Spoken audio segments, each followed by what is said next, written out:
बर्वेंना रामटेकमधून निवडणूक लढता येणार नाहीये। त्याची सर्वात मोठी बातमी समोर आली आहे। जात प्रमाणपत्र रद्द प्रकरणी स्थगिती मिळालेली आहे आणि उमेदवारी रद्दबाबत मात्र दिलासा मिळालेला नाहीये। काँग्रेस उमेदवार म्हणून दाखल केलेला अर्ज रद्द प्रकरणी दिलासा मिळाला नाहीये। रश्मी बर्वे आणि त्यामुळे आता निवडणूक लढवू शकणार नाहीयेत।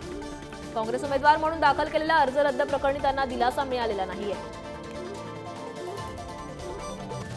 तर याबाबत अधिक बोलण्यासाठी आमचे प्रतिनिधी जितेंद्र शिंगाडे आपल्यासोबत जोडले गेले। जितेंद्र, रश्मी बर्वेंना रामटेकमधून निवडणूक लढता येणार नाहीये, त्यांच्या अर्जाप्रकरणी त्यांना कुठलाही दिलासा मिळालेला नाहीये, काय अधिकची माहिती?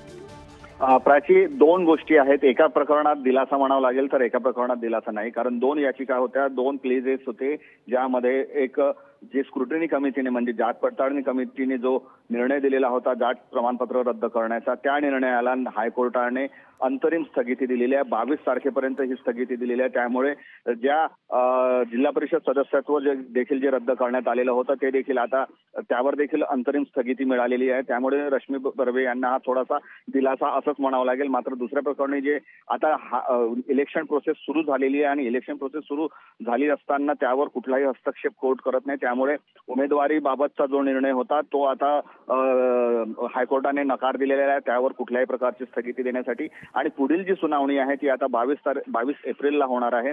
त्यामुळे स्क्रुटिनी कमिटी म्हणजे जात पडताळणी कमिटीने दिलेला निर्णयावर मात्र हायकोर्टाने स्थगिती दिल्याने हा मोठा दिलासा म्हणावा लागेल रश्मी बर्वे यांना। मात्र उमेदवारी बाबत आता त्यांना उमेदवारी दिली नाहीये आणि कुठलीही निवडणूक आता ते लढवू शकणार नाहीये हे स्पष्ट झालेलं आहे। आणि 22 तारखेपर्यंत जी पहिल्या टप्प्यातील निवडणूक आहे रामटेकची, ती निवडणूक प्रक्रिया पूर्ण होऊन जाणार आहे।